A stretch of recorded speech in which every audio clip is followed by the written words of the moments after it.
ઓમ ગણેશ હર હર મહાદેવ જય માતાજી। આ વખતે આ 17 જુલાઈએ કાલાષ્ટમી છે, જે દિવસે ગુરુવાર છે અને એ દિવસે જો આપણે માતાજીને ખુશ કરવા હોય તો અમુક સહજ અને સરળ અમુક વિધાનો હું તમને આજે શ્રવણ કરાવીશ સત્સંગના માધ્યમથી। જો તમને આ સત્સંગ વિષય વિડીયો પસંદ આવે તો લાઇક કરજો, શેર કરજો અને ચેનલ પર નવા હોય તો સબસ્ક્રાઈબ કરજો। તો ચાલો સત્સંગ શરૂ કરીએ।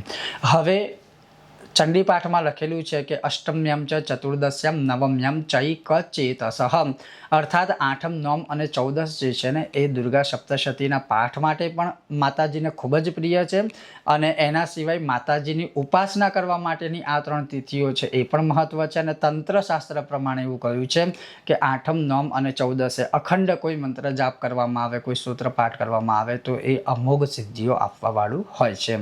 તો આપણે વાત કરીએ મૂળ આ કાલાષ્ટમી વ્રતનું।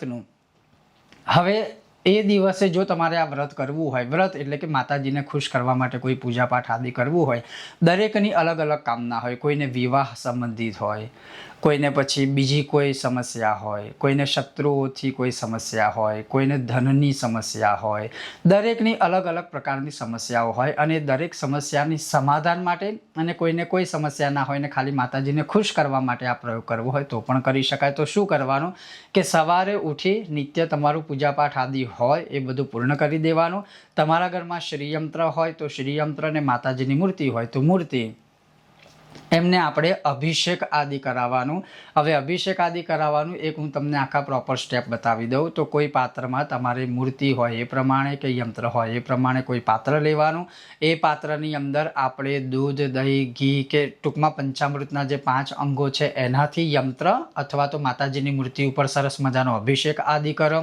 એ અભિષેક આદિ બધું પૂર્ણ થઈ જાય, તમે આ અભિષેકમાં ફળોના રસનો પણ પ્રયોગ કરી શકો છો ને એમાંય ખાસ કરીને દ્રાક્ષના રસનો, કારણ કે એ દેવી ભાગવતમાં લખેલું છે। તો ચાહે કાળી દ્રાક્ષ હોય કે લીલી દ્રાક્ષ હોય એનો તમે પ્રયોગ કરી શકો છો। તમે શેરડીના રસનો પણ પ્રયોગ કરી શકો છો, એનાથી ધન સંપત્તિ આદિની પ્રાપ્તિ થતી હોય છે।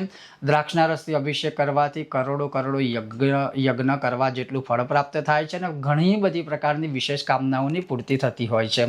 તો મૂળ વિષય કે માતાજી ઉપર કે યંત્ર ઉપર અભિષેક કરી દેવો। અભિષેક કર્યા પછી સ્વચ્છ કપડાથી, ચોખ્ખા કપડાથી એ યંત્ર કે માતાજીને સરસ સાફ કરી દેવાના અને સાફ કર્યા પછી માતાજીને પછી આપણે જે કંઈ શૃંગાર અર્પણ કરવો હોય તો શૃંગાર અર્પણ કરવાનું, નહીં તો માતાજી કે યંત્રને ચાંદલો કરો, ચોખા અર્પણ કરો, પછી પુષ્પની માળા પહેરાવો, સુગંધિત પુષ્પ અર્પણ કરો, પછી માતાજી સામે ગાય માતાના ઘીનો દીવો, ધૂપ અર્પણ કરવો, દીવો અર્પણ કરવો પ્રજ્વલિત કરી અને પછી નૈવેદ્યમાં આપણે શ્રીખંડ માતાજી આગળ મૂકી શકાય છે। કોઈ બીજી અન્ય મીઠાઈ પણ મૂકી શકાય છે, ધરી શકાય છે, ખીર પણ ધરી શકાય છે। પછી બધું પ્રસાદ સ્વરૂપે બધા ઘરના સભ્યો બધા ખાઈ શકે છે, એમાં કોઈ દોષ કે પાપ નથી, પણ મૂળ આ રીતે કરવું। હવે જ્યારે આ રીતે સરસ બધું થઈ જાય, માતાજીના મંદિરમાં સરસ સ્નાન અભિષેક કરીને પાછા જ્યારે મૂકીએ એ પછી આપણે માતાજી સામે કશું ના થાય તો વિશેષ હું તમને કહીશ કે આ દિવસે કાલાષ્ટમીએ કોઈ પણ દિવસે સવારે, બપોરે, સાંજે કે રાત્રે 9 પાઠ જે છે કુંજિકા સૂત્રના કરો, 9 પાઠ દુર્ગા સપ્તશ્લોકીના કરો અને 9 પાઠ દુર્ગા 32 નામ માળાના કરો।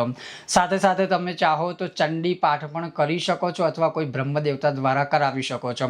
અને અભિષેકાત્મક જો તમારે પ્રયોગ કરવો હોય તો જે બધા દ્રવ્યો અભિષેકના મેં કીધું એ અભિષેક કરતાં કોઈ પણ સ્તોત્ર કે મંત્ર હોય એ તમે કોઈ બ્રાહ્મણ દેવતાને બોલાવીને અથવા તો તમે જાતે જ એક જણ પાઠ કરે અને બીજા ઘરના સભ્ય અભિષેક કરે, કોઈ એકલા હોય તો ખાલી પાઠ કરશે તો પણ ચાલી જશે।